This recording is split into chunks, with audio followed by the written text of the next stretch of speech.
All right. David Aaronson has over 40 years of experience in arranging capital for commercial real estate owners and developers. Now, recently, he founded Refuel Electric Vehicle Solutions, REVS, a full service electric vehicle charging company that works with real estate owners and managers. Now, he's helping them develop a new revenue stream by owning and installing electric vehicle charging stations on commercial real estate properties. David, welcome in. Thank you. I'm delighted to be here. Yeah, it's great. And I know this was a flight from out of town. So where's home office for you guys? We're based in Houston, but thanks to technology, we're able to cover the country. Yeah. Through our office in Houston. Yeah, I always thought Houston's a great place to be. Obviously, the market is huge for multifamily in that marketplace, but also, you know, you can hit the airlines and you're right in the middle there. That's something we envy. We're on Arizona. We have longer flights ahead of us. Yeah, no, we're lucky. Houston is a central location. Yeah, so tell me about, like, we're talking about EV, electrical vehicle charging stations, and all that you've created as this company. And a lot of people listening in may just be getting into learning what this is all about. But Teslas are out there, but there's others coming. This is something bigger than what we've seen just with Tesla, right? Yes, it is. I mean, Tesla owns most of the market right now, but all the major manufacturers of vehicles all over the world have pretty much committed to making electric vehicles and foregoing gas combustion engines. And we're starting to see that take place here in the United States. We're behind a lot of the other countries around the world, but it's inevitable that's going to happen. I think there's 80 to 100 different electric vehicle models coming out over the next 3 or 4 years. So I saw my first Rivian the other day. It was a neat car, so yeah, or a truck. It was really kind of cool. That's great. That's great. So what are you, you're obviously talking with real estate owners and operators, developers. There's the development side, which is they're focused on what's next. I mean, they're building the properties, and so it's that starting point where someone's looking at. How do you see this differently from a current operator versus, you know, developer? Well, the market's really broken into two different sectors. You have the development properties that are coming online and are going to be around for the next 30, 40 years. And then you have the existing product, which is about 99% of the stock in this country. Right. And they have two completely different ways to approach them. And we can, in the development end, it's you have to set your stations up and your electricity up, and we're just getting into it. I mean, it's at the very beginning of this cycle, and developers and engineers are all trying to figure out what's the best solution, how do we go about doing it. Yeah, and to that, what are you hearing inside those meetings with these owners and developers? What are the questions they're asking you, and how are those conversations going? Well, they're trying to figure it out. Of course, they have so much going on. They don't have a whole lot of time to dig into it that much, but that's what we do. We've dug into this very deeply, and it depends on the product. The biggest question we have is how many charging stations do you need per car? And heretofore, most people have had these issues with they drive their electric vehicle during the day and they want to fill up at night, so they're always topping off. But we know that that's not always going to happen, because when you own an electric vehicle for more than a couple days and you charge at home, you start charging every week when you need a full charge. So a lot of it's based off of the user's behavior, which will be changing as they get more and more comfortable that they can get their car charged at home. Most of the cars right now are owned by people who live in single-family residences. But as batteries get stronger and less expensive, we're going to start seeing more and more of these show up at multifamily properties. Right. We're already starting to see some. It's just the beginning. But to give you an idea, where you have 5 cars today in a 300-unit apartment complex, in 5 years, it could be 50 to 100 cars. And then in 20 years, certainly during the useful life of this property they're building today, it could be hundreds of cars. Right. All and of them. almost all of them will be electric. And so it will it poses a challenge for these apartment developers because it's very expensive to put in all the infrastructure that you're going to need to put in Which to they didn't handle plan the for. Future demand. Nobody budgeted for that. Well, you go to the existing properties, and that's exactly right. There's most of the apartment stock in this country is existing. I think we replace maybe 1% a year of it. So all these apartments that are existing, most of them don't have any capacity to host a charging station, or certainly not enough capacity to meet the future demand. It's a real problem for apartment owners. Now, you just said something, future demand, customer demand. And is this something, I mean, if you're looking at a construction costs, everything going up, labor issues, all the challenges around resetting pro formas because of the rising costs of things. And then you add this in it, and it's like, how do you make that a priority? But if the customer demands there, this may not be an amenity. This may need to be like necessity or? Exactly. I mean, right now it's an amenity, and that's how most people are looking at it. But it's going to be a necessity before we know it. The good news is people will pay to fill their car up with energy, whether it's gas or electricity. They're used to it. Right. And so you can develop a revenue stream by having we basically call it, we're putting gas stations or fuel stations on multifamily properties. That's what we're doing. And, you know, with the way these investment vehicles, and when I say investment vehicles, I mean the properties. I can't say that because we're talking about actual vehicles in this conversation, but you know, way these syndicators and sponsors and funds put deals together is they go in, they buy, they secure all the debt and capital, all that stuff. And then the expectation is they'll capitalize, they'll put some value improvements into interiors or exteriors or make some improvements that may be necessary and hope to exit at some point in the near future. But that business plan historically has done a lot of people well, but it's put a lot of pressure on affordability, just getting to your yields only through rent increases. And so now you're coming in and you're finding another way to find value through something that may at some point, it's not required today yet, at least.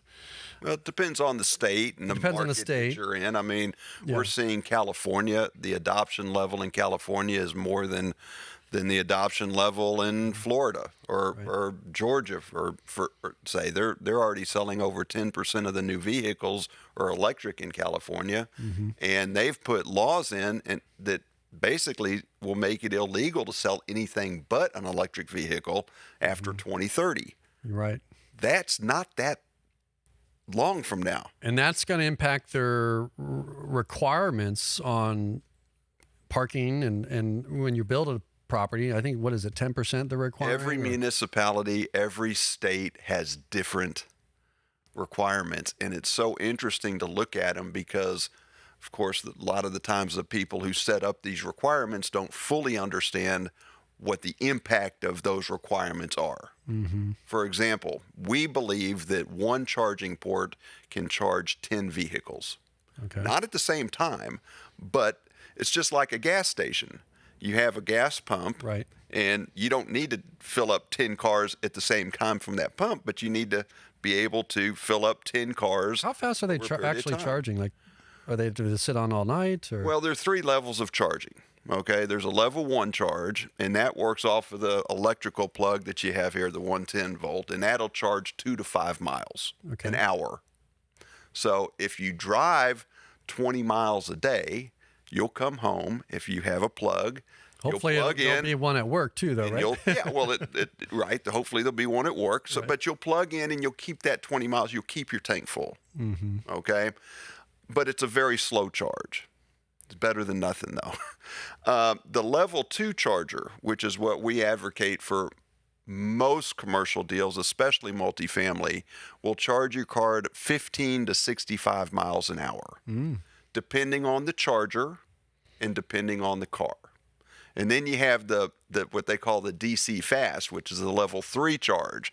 And those are the ones that will charge your car in 20 minutes, 30 minutes, 40 minutes, and but they're much more expensive. They take a lot more electricity. Now we're talking amenity at this point, Well, right? well, You that's start talking about your charging stations having more power, quicker charges. yes, but I wouldn't suggest putting a DC fast charger in a multifamily or an office because Too expensive? it's Why? too expensive. Okay. Now it will attract, it'll attract people to your business or to your place. Some may not even know the difference. But they'll know the Well, difference. on They the can scheme. see the different. Well, and they can see the machines are much bigger when it's a DC fast versus a level 2 station, which is generally fairly small.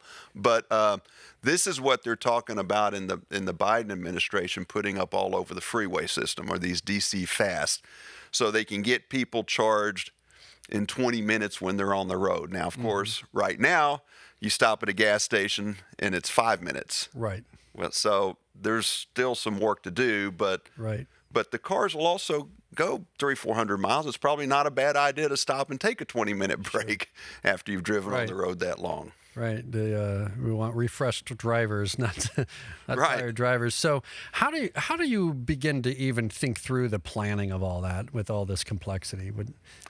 It just depends on the property type, really. I mean, I'll take you back to the charging for a shopping center, a retail center. They put these level 2 chargers on a lot of times, and those will only give the user 15 to 45 or 60 miles an hour. Well, if they're going to go in and they're going to get a haircut, are they going to really use that machine? Okay, that 30-minute haircut, they're going to come out and they're going to get 10 miles, 20 miles. It doesn't really do anything for you. But if you put a DC fast there, that would drive residents to that barber shop or hair salon because they could get a full charge. So you have to match the product to the purpose. Yeah. And multifamily, the level 2 product is absolutely the way to go. However, we find that sometimes you can't get level 2 stations up. There's just not enough excess electricity at the property, and you may have to live with level 1 stations. Yeah. And unless you bring new electrical service to the property, which is quite timely and expensive in many cases. Right. And, I wanted to bring you in to talk about this because you seem to be sort of best in the world at this because of the understanding of the clients you're essentially selling into, which is you've arranged capital for a lot of real estate transactions.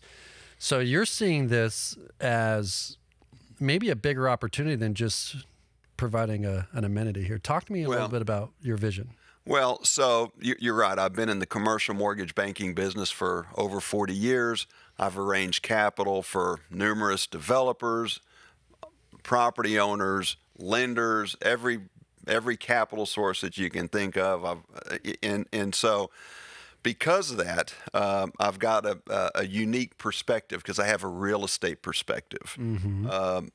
The other thing that we're very happy is Scott Wise, who was the co-founder of Greystar Development Company, Right. joined us about 6 months ago, and he is a co-founder, and he brings a lot of expertise in the development business to our business. Nobody better than that. No, and we really think, well, I say we know that between Scott and I, we have more real estate experience in the charging business than anybody else. And that's not to say anything negative about the other companies. They're electricians, they're car people, but they don't have the real estate experience. And we see where that comes out is a positive for us in many, many cases. Well, yeah, and I think that it's understanding the reason these apartment deals are put together, the timelines of those investment vehicles, the cycles that they go through, and understanding what the price points need to be and the value, and ultimately also knowing at some point this is going to impact policies, procedures, questions offices get in the leasing around how does this work, how do we work through all this new stuff, right? What are you doing to help people move through that? You mentioned earlier in a conversation we had offline, which was you're really leading with the diagnostic or the due diligence part of it, and because it's a custom thing for each property. Right. Talk to me a little bit about that process. Well, it depends whether it's an existing property or development property. On a development property, we are consulting with a number of developers at this stage and working with their engineering team so that they can understand what the opportunity is and what we're recommending. The existing apartments is much more difficult. You have a number of different stages in the existing apartments, and you have large companies that own, portfolios, nationwide portfolios of apartments, and it's really important that they find out whether or not those properties can host charging stations, how much money it's going to take to get them the electrical infrastructure to host those stations. So we have the owners who already own existing properties, Sure. and they need to understand this. And then you have them buying.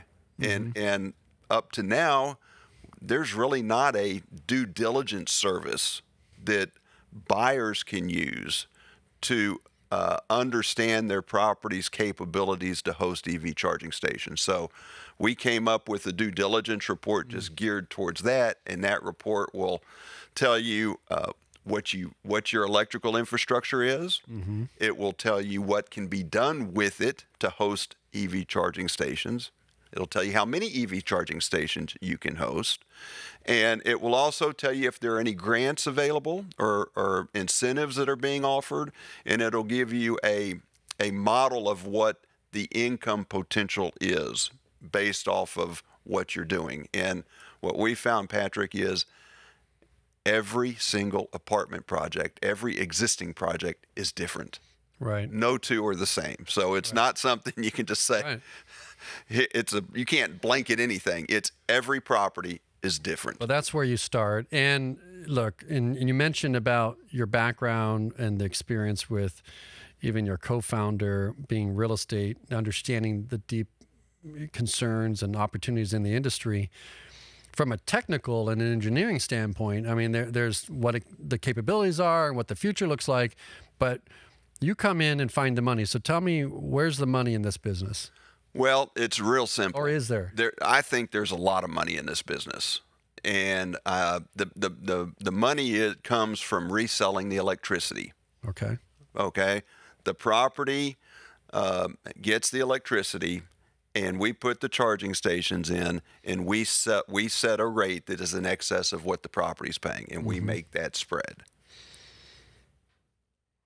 And so tell me about, that's just off electricity. Talk to me a little bit about we teed into the demand piece of it, because there's also the acceleration of renting where otherwise an electric vehicle owner would pass by an opportunity, right? So we're talking about not just the revenue from the electrical right. services. So think about it. There's other opportunities. Well, I mean, the first thing for an apartment owner is if you do not have an electric vehicle charging port, you probably are not going to get a tenant that drives an electric vehicle, or they may move out of your property. Right. Okay, so what's the math on that, right? Well, Yeah, I mean, right. The tenant retainage is big, and keep in mind, they're going to be buying electric vehicles whether you have your stations there or not, because that's all that's going to be offered in the future. So we're starting to see that. We're starting to see the properties that have charging stations up are attracting tenants, and many times we get told by managers, well, no, we haven't had anybody inquire. Well, with the internet these days, just drive by. the people know if you have a charging station, and if you may not know that what you don't know, they may not be calling you. So initially, it's there's a real good return on the cost of putting up a station versus keeping a tenant or retaining a tenant. Should capital partners be looking at this as, the same way that they look at value adds in rehabs and things like that? I mean, Absolutely. You're putting $15,000 a door in interiors, which in many cases you have to do as well. But in this case, and I won't hold you to costs and numbers, but there's some level of investment here. Oh, yeah. But that ROI is pretty quick. It's off the chart. Well, I mean, if you just assume that your average rent is $1,500 a month, that's $18,000 a year. That one tenant, if they moved in your property, you would be getting that $18,000. Okay? The cost to put up a charging port averages in an existing property around $10,000 a port. So maybe $15,000 a port. It's in that range. Sometimes it's less. But where else can you put in something that costs $15,000 and get an $18,000 return right off the bat? Right. It's a pretty good return, and that doesn't even include what they would make when they're charging their car. I like what you said about you're basically owning a gas station, like in old ways. I mean, that's what it is. I mean, I think Houston apartment developers are probably the most creative in the country. They certainly are nationwide now, and they've done just about everything they can do to provide unique amenities to properties. I haven't seen one with a gas station up yet. Right. And Houston has no zoning, so. Right. But it would have been a good idea 30 years ago. Now you'd be stuck with the gas station. Right. And not know what to do with it. But no, that. In a lot of ways, it was good we waited, right? Yeah. Yes. But the other thing is, we get a lot of people tell us, well, we're not charging. We don't want to charge for the electricity. We want to have the amenity. We get it. We need to have pass it on, or well. No, if they end up paying for it. It comes out of their operating budget. And so the cost, it varies because everyone pays a different electrical cost all over the country. But assuming you pay 15 cents a kilowatt hour, every car that charges on your property will cost you $400 to $500 a year. And with these cap rates being where they are, when you get 5 or 10 cars, easily gets to some real value. Right. So we think it's, and the other thing we tell these people is when they're not charging, the people are abusing their right to that parking space. They'll come up and they'll park their car there like they own the space, and they'll charge, and they'll get 10 miles and they'll leave the car there all night because it's free. Right. As soon as you implement, how does that work? If it's fully charged, it's not. So it's not charging. Yeah, the cars are able to regulate squatting in this space for exactly. And so we're actually taking out some of the early EV charging stations that were put up that didn't allow you to charge, and we're replacing them because the tenants are actually angry. They get home and they see that space at 8 p.m. is taken by somebody, and you can see on whether it's charging or not, and they get angry because they need a charge. They need a charge, right? And somebody else this is happened sitting in the there. airports. It's everywhere. Actually with your mobile phone. Yes, for years. Exactly. You're waiting for the wall outlet as you travel. That's exactly right. Now they got plugs everywhere. Now they got them everywhere. Nice. Yeah. And the phones last longer. Right. Which is the same thing that's happening with the cars. Right. The batteries are lasting longer. They're getting less expensive to make. And that's going to fuel more affordable cars because the battery is the most expensive component of these cars. Take me through one of these deals. How does it come together? You meet with a client. They ask you some questions. They go through the due diligence report. What's the timeline to all that? And what's it look like? Because you've got manufacturers, your relationship after the sale, training, all that stuff. Tell me about that. Right. So it's different for every city, in every municipality, in every state. It does start off with understanding what the electrical infrastructure can handle. Okay. Once we discover what it can handle. And your team handles that? Yes. Well, we have a network of electricians, and we've trained them, and we tell them exactly what we need to get. Right. We're very forward thinking in that. We've developed some very unique and proprietary programs to help make this an efficient process. Okay. Anyway, once we get that information and analyze it, we go back to the client and we say, look, here's what your electrical infrastructure is, and here's what we can do to it. In some cases, we can't do anything. There is just no room, in which case we go to what we call a phase 2 due diligence report, which requires us to use an engineer, contact the municipality or the utility company, and find out what it takes to get new electrical service. Mm-hmm. Some municipality or utility companies are very easy to work with, and they're very, very willing to run a new service for you. Others, it's very costly. Mm-hmm. So it just depends. Everyone is different. But let's assume that we can get a couple stations up, okay? We will show them where the stations go, and we'll give them a full cost breakdown. And, at that point, it's just deciding whether they want to own the equipment, Mm-hmm. whether they want to manage it, whether they want us to manage it, or whether they want us to own it. Right. And we have, our business plan is to own as many of these stations as we can. We will pay for the infrastructure upgrade in many cases, and we will share the profits with the property owner. Mm-hmm. What we have found also is that many of the people who are putting these on, they want to own the equipment, but they don't want to burden their management company with anything. Right. The management teams are already busy. Sure. And although these machines don't go down very often, when everything's good until it isn't. Right. If they go down, then it's a problem. And so we step in and fix that problem for them. We solve that problem. Right. And then it's just a matter of, letting everybody know once the machine's up that it's there. You can go out and buy an electric car. Yeah, but it in the whole process, Patrick, takes anywhere from 30 to 90 days, depending on the city that it's in. You might need to get permits. You might need to get special drawings for those permits. So, and then of course today we have the supply chain issues that are affecting this business, just like every business. And it's not just the chargers it's affecting; it's the electricians.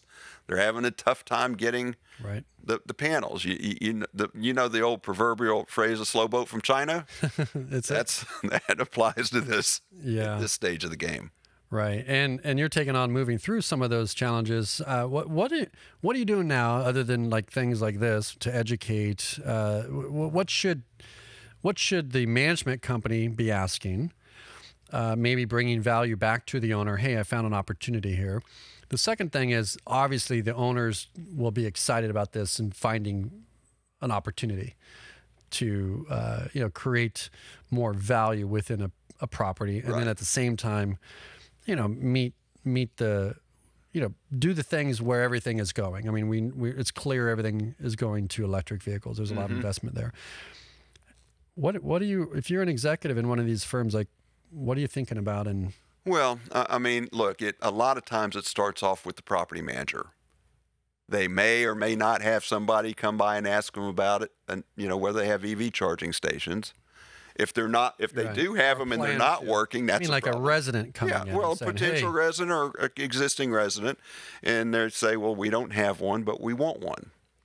We want some. So it'll start there in a lot of cases right now. And of course, then it goes through a process. The process of putting the station up doesn't take as long as the process of getting everybody on board to put the station up at this point in time. In the organization. And throughout the organization. Who are you talking That'll to? change. Is it, who are you having these conversations with? As far as the companies? Well, I mean, like what bucket does it go into, right? Well, it's a marketing, it's an infrastructure. Is it risk management? Is it legal? We think this is one of the few opportunities that people in the multifamily business have had to develop infrastructure throughout their system. Mm-hmm. And just to give you an idea of how the numbers will work, they're not there yet, but where they will work is if you have one charging port, and that one charging port costs you on average, even say at the high end, $15,000 to put up. Mm-hmm. And you've got 10 people charging. Those 10 people will pay Assume your electricity cost is $400. Assume that's at the property level. Assume that the buyer or the user will pay $800 a year for their electricity.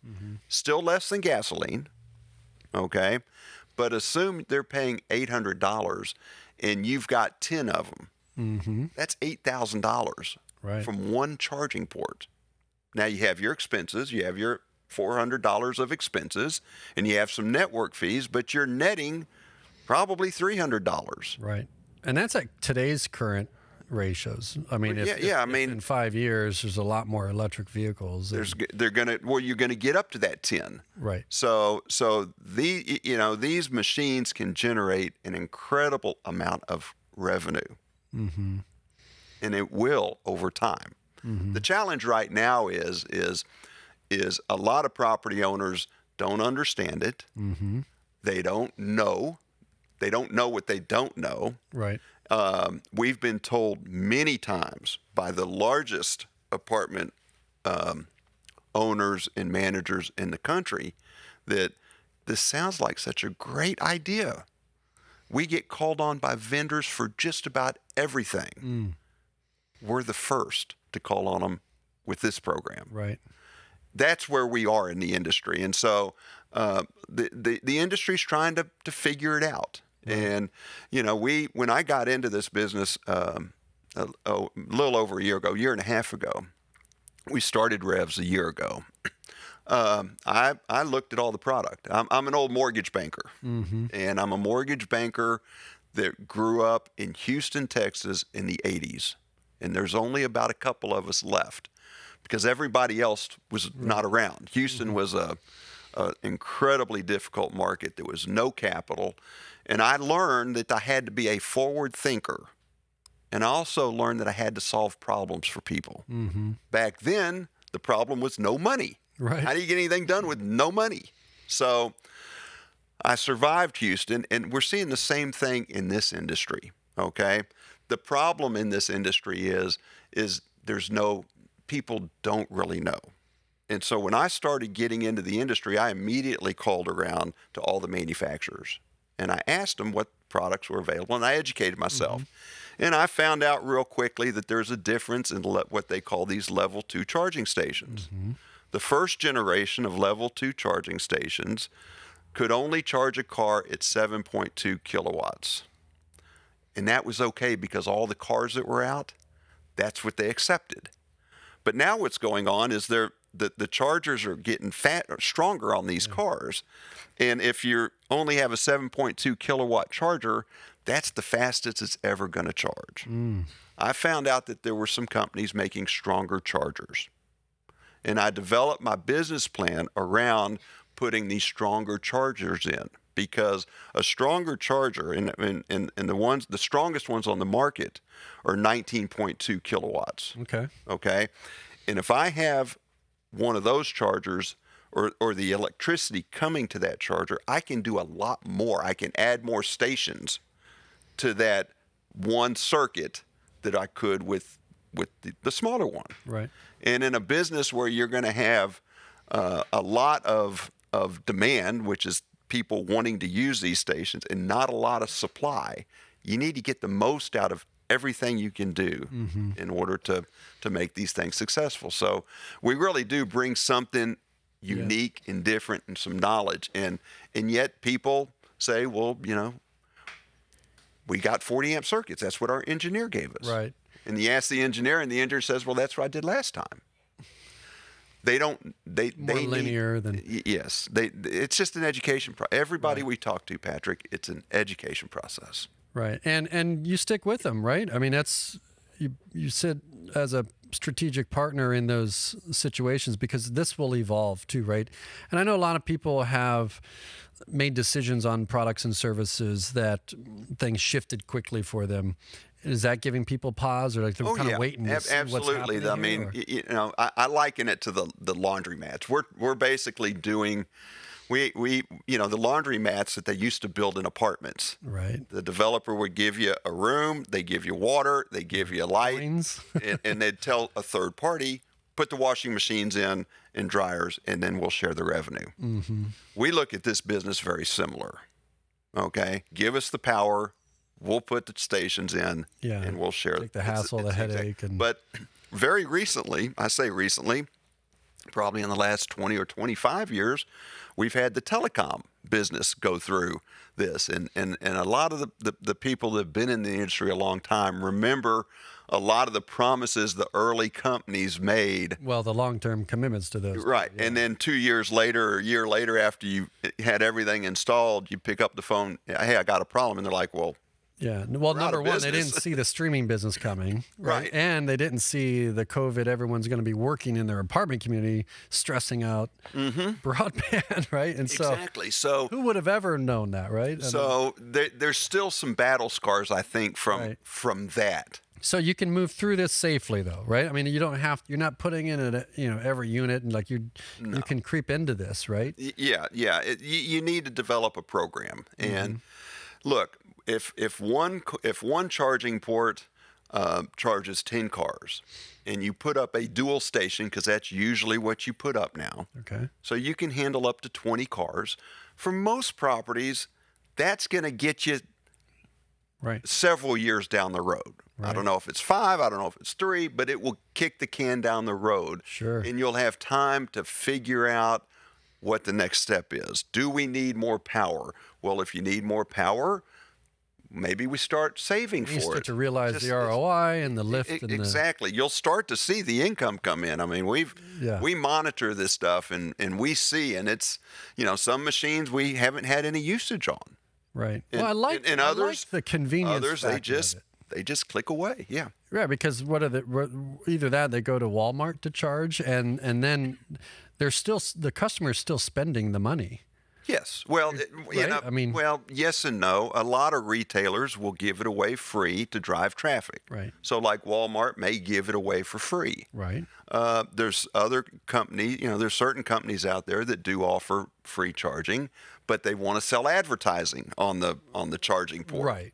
So it's very early on, and you don't know. It'll be very interesting to see how this works. But, and we've seen a lot of different products come online, and there will be winners and there will be losers. There's a lot of companies out there that are making these machines. There's more coming. And then you have the software side of it. Right. Let's talk about that. Yeah. What is that? Well, these machines are smart. They work on the internet. They work in the cloud, and you can set your billing rates. You can set what times you can charge the stations. Use the stations. You can pretty much set anything you want from a computer remotely. And you keep up with the number of hours charged. You can keep track of the cars that are charging. There's all kinds of information. And of course, we're in a information age. Everyone loves the information. And one thing that we've noticed at REVS is, and of course, every service is different, okay? But there's a lot of focus on the software side. Probably more focus on that than the hardware side. And that's the resident experience, which is so interesting. Right. A lot of the big managers are more concerned with telling their investors, we've saved, on the ESG side, this is how much we're saving, and this is how much we're doing this and how much we're doing that. But they don't really realize that the machines that they've put in are not delivering the best product or the best experience for the user. And talk to me about the hardware packages. As those evolve, you're not the manufacturer, so you're going to bring forward whatever's best at that time. We think so. Everyone asks us, well, why are you different than a manufacturer? Well, we think we're very different because a manufacturer is interested. And they're going to they're interested in selling. Well, the public manufacturers. Okay, you have a couple companies that are public companies, and then you have most of them, or a lot of them, that are private companies. And the private companies working on the software probably more than the hardware. Right. But the public companies will readily tell you they get more value from the stock market, from the capital markets, based off of the software. Okay. So the hardware isn't as big an issue to them. is the software is, because that's where they get their value. We're agnostic. We want to deliver the best product for the best experience for the user and the owner. And we want to make sure that our product is going to sustain itself. That's real important. We don't want to put up a station and then in 2 or 3 years the technology's changed and we have to yank the station out. We see a lot of that happening. That plays out into where the experience of the team matters. Yeah. You have senior properties, student housing, market rate, A properties, C property. I mean, all these, the way these deals are structured matters, and manufacturer's not going to live through those eyes. No, and look, the product is generally the same from the inner parts of the product. There's a little differences, but it's all generally the same. It's the question is, how well is it built? Is it going to sustain itself? And is it the right thing to do to provide that resident with the best experience? Mm-hmm. The resident doesn't care that you're getting a report that says that you've saved this much carbon particles they just don't care about that. Yeah, they care about they care about getting their car charged. Right. In an apartment property, they're going to come in at night after work, they're going to park their car, and they're going to pick it up in the morning. That car will finish charging at 1 a.m. or 11 p.m. or 3 a.m., and you can't expect them to move their car. Right. So they're going to sit in that space all night. What you don't want is that car to only need 10 miles of charge and sit there. So we have ways to program the machines to discourage that. Mm. How does that work? Well, it's pretty simple. If you know you're going to pay something for charging, okay, you're going to wait until you can get a good value. If it's free or you don't have to pay anything, you'll go up and you'll need 10 miles and you'll park your car there all night. If we charge you $3, $4, $5 every time you hook up, you say, well, maybe I'll wait because I don't want to spend. I don't want 10 miles of charge and spend $3 on it. People are conscientious. Pricing strategy. And that's the best advantage that electric vehicle has for the consumer. Mm-hmm. Forgetting the environmental benefits. Right. They're less expensive to operate, especially with gas prices going up. Mm-hmm. Talk to me a little bit about the lawmakers, because there's a conversation around, if you look back into the years of even fair housing, where there's compliance and, across national portfolios, when new processes and new costs associated with going into a development, how do you see that in terms of how do we support the public conversation also and the choice that people get to make as investors? That is a really good question. And I think it's still evolving. Right. I mean, everyone's different. California has their building code and what they think they can, is the right number of charging stations to have. Other states don't have any. Mm-hmm. And they will eventually get there. Right. But hopefully not too much. Right. Yeah, and I know that we're tracking a lot of public things that with Tesla, they're obviously a big brand. In Arizona, you see them everywhere. Right. It's in Houston too, by the way. In Houston? Oh God, they're everywhere. Right. I bought one. I got one just a couple weeks ago. Yeah. And I love it. It's great. It's different. What was it like? What was the difference in your experience? Well, I will tell you, I really love not going to a gas station. Last month, I drive about 800 miles a month, maybe 700 last month, and I paid $35 for my fuel for my car. I would have paid $130 if I was driving a gas car. Now, granted, it was not my previous car was not an efficient car. Right. But so I like that. I like not, and it's very quiet. And I wonder if it also affects, I guess what this will all play out, the value, because, the whole value of cars was like, how many miles does it have, right? And the engines and the mechanics and all that stuff. But you open up that Tesla, it's like, where is everybody? There's no engine. I mean, now it is, of course, I replaced my tire yesterday. I've got, 1,800 miles on it. They put a run flat on. Of course, the nails always and the screws always seem to find a way to hit the sidewall where the run flat. Well, you're probably in a construction site in Houston, apartment development, going to see a client or something. I don't know, but it seems like every time I get a new car, I got to replace the tire the first 2,000 miles. Yeah. And that thing flies, right? I mean, it's... Oh, my God. I look at... But let me ask you, though, because you and I both grew up and we've seen the car evolve from where they never worked.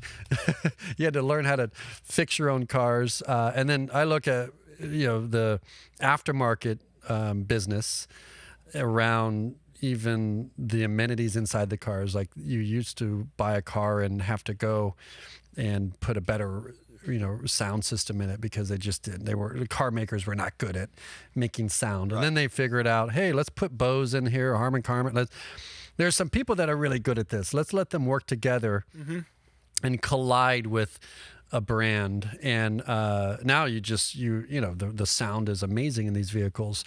And then, you're colliding as that sort of partner as like into these real estate projects as well, helping them with, you mentioned the laundry as, someone that comes in and supports the alignment of their growth.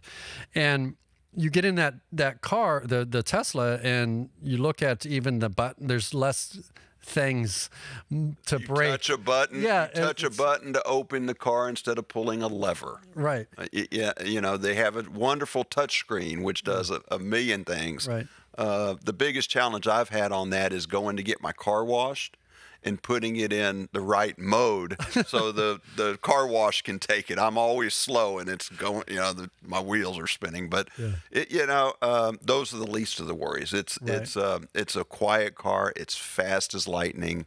It's smooth. Yeah. You won't wear your brakes out. You take your foot off of the gas and it slows down automatically because there's no electricity going. So that there's less wear and tear on the brakes, which is nice. Right. And you're perfectly aligned. I think that should be a requirement, right? If someone's going to come in and talk to you about this stuff, they ought to drive one, right? Well, I was told by many, many people that I had to get an electric car, and so I put in my order in early May, and I finally got it, and it was worth the wait. It's a great car. Was the shopping experience any different than what you know to be the last vehicle you bought? I mean, it was much different. I did it from my home. I did it on a computer. I had never driven a electric vehicle. Did you negotiate? Did you have a price? No negotiations. It was wonderful. Yeah, we're seeing that in multifamily. I'm not a huge fan of. You're starting to see a lot more of it in multifamily. You are. I'm not a huge fan of going and buying a car at the dealership and spending 8 hours there. Right. This I ordered in 30 minutes, checked the box. It only took 30 minutes because I didn't know what I was doing. Right. But it was, and they delivered it to your house. They introduced the car to you. And it was a nice experience. That's great, and I think there's a lot to learn from these types of brands are setting the expectations. I think of forward-thinking companies. No question. Not only the experience, the acquisition of the customer, you're probably telling everybody about the product and probably selling more Teslas than maybe a car salesman would. Well, here we are on a podcast, right? Doing it. Right. I guess that's true. Yeah. Right? Yeah. And so anyway, we get you. But I am anxious to drive the other cars. Well, there's a lot of really wonderful cars that are being made, and I'm really anxious to see how they go. Do they have a standard charging mechanism? So they have, yes. So the standard plug for a charger is what they call the 1772. It's a J1772, and it charges every car. Teslas come with an adapter for that. So if you have a Tesla and you don't have a Tesla charger, you just put a little adapter on and it works fine. And that's what I do at my house. Yeah.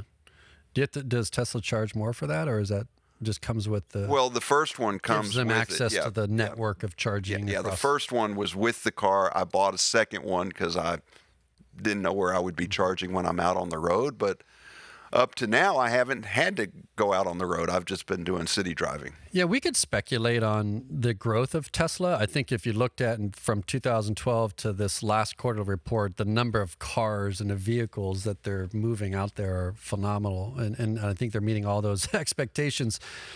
But Elon spent a lot of time developing that network, charger network. Well, So if you wouldn't have bought a Tesla if there wasn't a place to fuel these things, right? Not fuel, but Well, I haven't used a Tesla charger yet.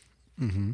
They put a level 1 charger in the car. I have not. But if people out there weren't making these investments in these EV charging stations, you wouldn't have a Tesla. So I like to compare this to the early days of the adoption of the gas vehicle. What was the mode of transportation before gas cars? Horses. Horses. Horse and buggy. No infrastructure. Right? And I suspect roads. there was no roads, there was no gas stations, and I suspect, now there's no one who can confirm this obviously, but I suspect that people had the same reticence to get a car because they couldn't get fuel for it. Yeah. The horse, they would just give it some water and some food, and they were ready to go. So and they were familiar with that. And they were familiar with it. So we're at the same juncture today. I've always said, and how we've described future things is, just as human beings I get this inspiration actually from Elon, Tesla, right? Is the first principles thinking, which is, thinking from first principles instead of analogy, ruling from like what was done before. How did it, well, we've always had a horse and these are the roads we got to where we got. And then all of a sudden the automobile and you're talking about, they explained how we introduce new ideas to get us to accept them and understand them. And it was around, like, if you think of, we'll pick on the transformation from horses to vehicles, horseless carriage. Right. That's what it was. Yeah. Right? And then, yes. And then, like, even in the cell phone days, it was cordless phone. Right. Like, we just never thought, like, we would have a phone without a cord. Right. So we had to say, it's a cordless phone. What is this thing? It's a cordless phone. And now we're saying electric vehicle. And I wonder if it'll just be just vehicles at some point, right? They won't even have to explain, because this will be years and decades down the road as the older cars move out and recycle through. But maybe we're saying electric vehicle now, and it's that cordless phone. How about a flying vehicle? There you go. I mean, it's very possible. Right. I don't put anything past American ingenuity. Right. We will solve any problems that we have with regards to getting these electric vehicles adopted. Right. There's no question. Yeah. People ask me all the time, well, can our electrical grid handle it? Well, first off, yes, it can, and yes, it will, without a doubt. Right. First off, we don't need to handle all the cars being electric today. That's something that we have to worry about 15 years from now. So we have 15 years to work on this issue. Right. Today, most people charge their car in the evenings when electricity usage is at its lowest point. And that's what the utilities want them to do. So that's a good point. We have no issues with the electrical grid being able to handle the EVs that are on the road, and we will get more electricity if we need it 15 years from now. Right. No question. Right. Well, this has been a refreshing conversation. Tell me, before we're coming up on the end of our segment, but talk to me a little bit about any final thoughts you want to leave our listeners with, or... That's a really, I guess if I were to quote, what was it, Ben Franklin, who said, failing to plan is planning to fail. You have to start somewhere. And if you're building a property, you might as well understand what's needed. And if you have a portfolio of properties, you need to really start knowing what you own, because the value of those properties will decrease over time if they can't charge electric vehicles. True statement. That's it. That's a great statement. I appreciate you coming on. It's been exciting to share the time, and we'll be following what you guys are working on. You have a charm about yourself, and you've assembled a great team, and boy, the industry needs this. So, well, I really appreciate you having me here. The time has flown by much quicker than I thought. So I've really enjoyed being here. All right. Awesome. Well, we'll see you in the next show then. Look forward to it. All right.